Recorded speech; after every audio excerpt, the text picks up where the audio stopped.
Perkenalkan, kami dari kelompok Praktik Sistem Informasi Manajemen. Di kelompok kami ada Kofifa Nurul Indirazi, ada Ar Azmil Fauzani, ada Esther Lina, ada Junia Rosalina Tanjung, dan yang terakhir ada Raja Halihandra. Di kelompok kami kali ini, kami akan membahas tentang yang pertama ada IRP atau Enterprise Resource Planning. Kemudian ada website Odoo, dan kemudian fitur-fitur yang ada dalam website Odoo tersebut, dan yang terakhir video tutorialnya. Baik, saya Esther Lina akan menjelaskan tentang Enterprise Resource Planning. Secara umum, Enterprise Resource Planning merupakan konsep untuk merencanakan dan mengelola sumber daya perusahaan, yaitu berupa paket aplikasi program terintegrasi multimodul yang dirancang untuk melayani dan mendukung berbagai fungsi dalam perusahaan. Kemudian karakteristik IRP. Menurut Daniel, karakteristik IRP WHI 2006, yang pertama, sistem IRP adalah suatu paket perangkat lunak yang didesain untuk lingkungan pelanggan pengguna server, apakah itu secara tradisional atau berbasis jaringan. Kemudian, sistem IRP berproses sebagian besar dari transaksi perusahaan. Kemudian, sistem IRP menggunakan database perusahaan yang secara tipikal menyimpan setiap data sekali saja. Nah, contoh dari IRP ada 5. Yang pertama, ada purchasing. Purchasing ini adalah mempercepat pembelian peralatan bahan baku. Kemudian ada sales order processing, adalah keuntungan dari penjualan sumber daya manusia. Kemudian production planning. Production planning ini berfungsi untuk mengoptimalkan dan merencanakan modul produksi, komponen serta suku cadang serta sumber daya material. Dan kemudian ada financial accounting. Financial accounting merupakan inti dari seluruh sistem yang ada dalam software IRP. Dan yang kemudian human resource. Human resource adalah sumber daya manusia pada sistem IRP yang bisa membantu proses pengelolaan sumber daya manusia dan modul manusia. Keuntungan penerapan sistem IRP. Yang pertama, kualitas dan efisiensi, kemudian standarisasi data dan informasi, kemudian standarisasi proses operasi, kemudian sarana belajar bagi karyawan, kemudian efisiensi biaya, dan yang terakhir keuntungan penerapan sistem IRP adalah integrasi data. Adapun kelemahan dalam penggunaan sistem IRP. Yang pertama, harga sistem yang sangat mahal. Kemudian IRP sering terlihat terlalu sulit untuk beradaptasi dengan alur kerja proses bisnis tertentu dalam beberapa organisasi. Kemudian terbatasnya kustomisasi dalam perangkat lunak IRP. Dan yang kemudian sistem dapat terlalu kompleks jika dibandingkan dengan kebutuhan dari pelanggan.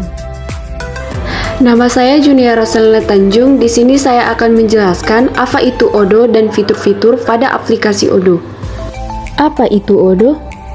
Odoo merupakan sebuah software aplikasi bisnis yang mencakup CRM atau Customer Relationship Management, atau menurut pengertiannya sendiri adalah strategi bisnis yang memadukan antara proses manusia dan juga teknologi.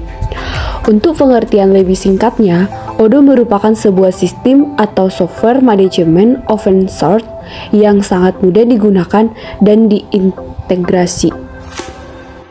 Nah, di sini dapat kita lihat bentuk dari sistem Odoo ada berbagai macam. Di antaranya ada yang berbasis web, desktop, dan juga mobile. Ada banyak sekali modul-modul yang sudah disediakan oleh Odoo, antara lain yaitu accounting, inventory, sales, purchase, point of sales, CRM, human resource, e-commerce, project management, dan masih banyak lagi. Penggunaan hanya tinggal menginstal modul-modul yang dibutuhkan, dan modul yang tersedia adalah standar internasional. Nah, pasti banyak di antara kalian yang bertanya, apakah Odoo bisa membantu bisnis seseorang? Jawabannya adalah tentu bisa. Mengapa demikian? Karena Odoo memiliki banyak kelebihan yang ditawarkan. Odoo dapat membantu bisnis seseorang berkembang dengan cepat dengan cara yang belum pernah terjadi sebelumnya. So far, Ini memiliki banyak komunitas terintegrasi, mudah dalam pemasangan, dan juga biayanya yang sangat terjangkau. Saya Arazmil Fazani akan menjelaskan tentang kelebihan dan kekurangan dari Odoo. Berikut kelebihan Odoo. Yang pertama yaitu akses informasi yang dapat dipercaya. Yang kedua, multi-platform yang bisa menggunakan sistem operasi seperti Windows, Mac OS, Linux, dan Android. Yang ketiga yaitu menghindari redundansi dari pemasukan data dan operasi. Yang keempat, mengurangi waktu jeda, waktu penampilan informasi dan laporan. Yang kelima, pengurangan biaya, penghematan waktu, dan peningkatan kontrol dan analisis skala enterprise. Yang keenam, modul lengkap dan saling terintegrasi. Adapun beberapa kelemahan Odoo. Yang pertama, program aplikasi Odoo banyak memberikan pilihan konfigurasi. Hal ini menyulitkan untuk menemukan cara tertentu atau terbaik. Kemudian yang kedua, Odoo dikembangkan oleh komunitas. Maka setiap saat program ini banyak mengalami perubahan dan perbaikan. Kemudian yang ketiga, TNY atau Odoo yang dikembangkan dengan bahasa pemrograman Python. Komunitasnya belum banyak sehingga kalau ada masalah sulit mencari informasi.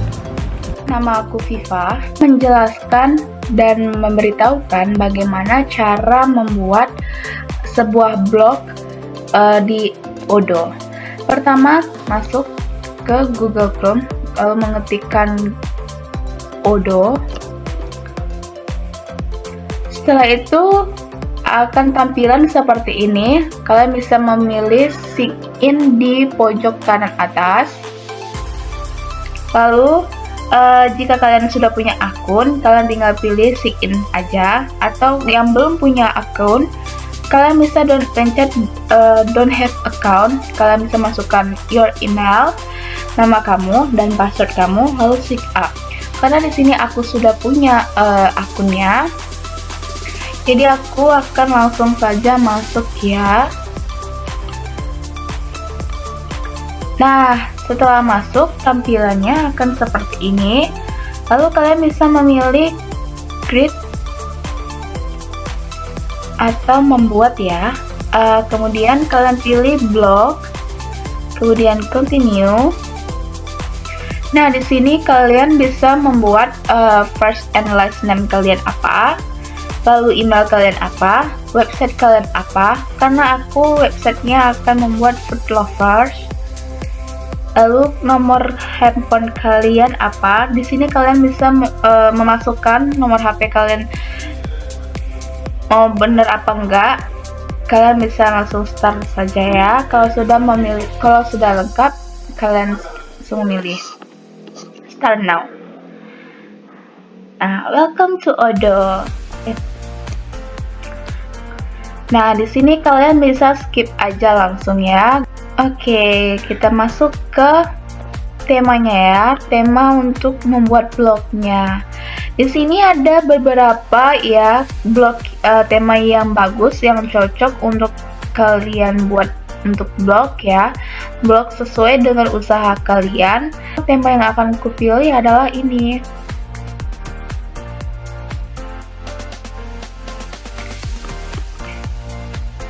Nah, tunggu ya guys.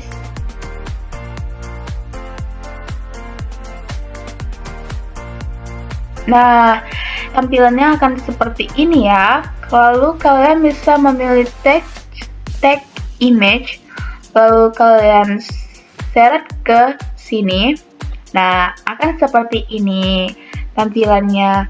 Lalu kalian pencet logonya, your logo 2 kali sesuai dengan usaha kalian ya. Tadi kan website aku kan namanya food lover, jadi aku akan memilih makanan ini.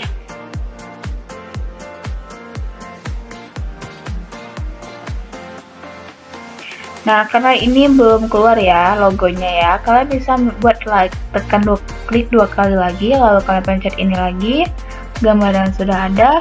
Nah, tampilan logonya akan seperti ini ya guys ya. Kemudian di gambar ini ya kan, ini perlu diganti ya guys. Lalu kita klik ini, klik 2 kali, lalu kita cari juga, ketik food di sini.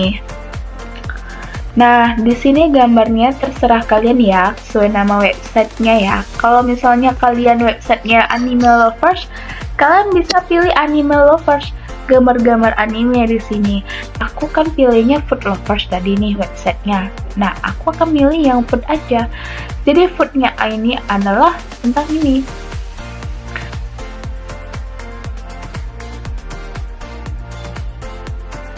Nah, di sini ada tulisannya. Kalian bisa mengeditnya atau menggantinya dengan kata-kata blog kalian ya, buat dipromosikan di website blog kalian.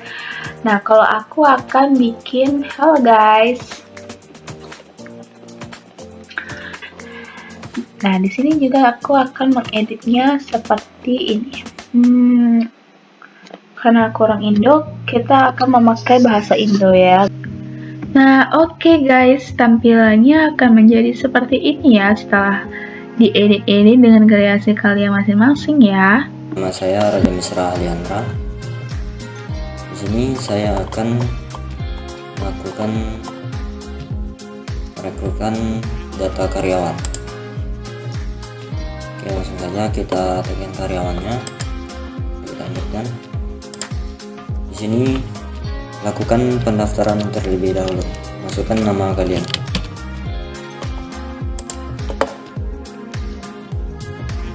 Masukkan alamat email kalian.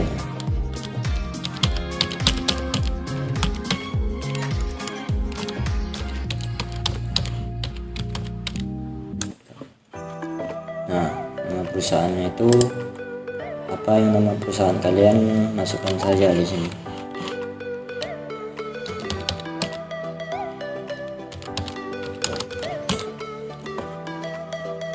Nomor telepon itu saya masukkan secara acak saja ya.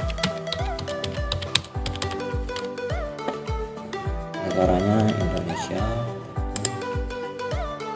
Karyawannya ini tergantung berapa kalian ingin merekrutnya. Kalau di sini saya akan memilih 5 karyawan saja. Minat utama karena ini percobaan, saya pilih saya seorang murid. Oke, langsung kita mulai.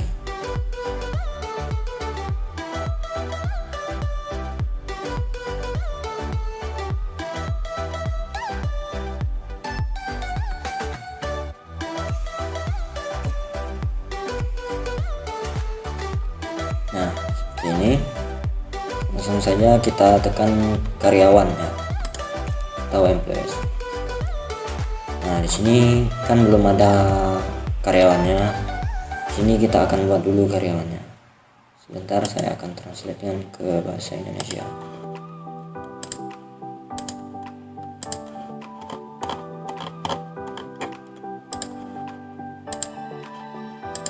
Oke.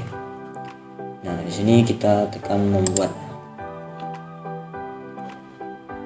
Misalnya di sini nama karyawannya itu Caca.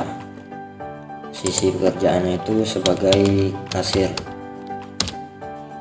Nah, nomor teleponnya saya masukkan acak saja. Telepon kantornya juga acak. Email kerjanya di sini saya masukkan email saya.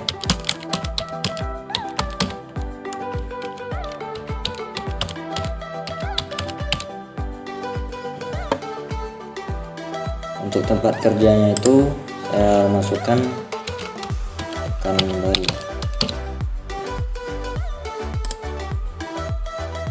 Departemennya itu bagian administrasi ya. Pengelolanya itu kan belum ada nih sini. Nah, kita masukkan saja namanya, yaitu Caca. Atau bisa juga buat dan edit di sini. Nah, buat di sini posisi kerjanya itu yaitu sebagai kasir, dan departemennya itu sama administrasi, dan kita simpan. Oke, nah di sini kan pelatihnya nih Caca juga nih namanya nih. Nah, kita rubah di sini. Kita rubah. Saya buat di sini nama saya. Posisi pekerjaannya itu sebagai pelatih atau manajer.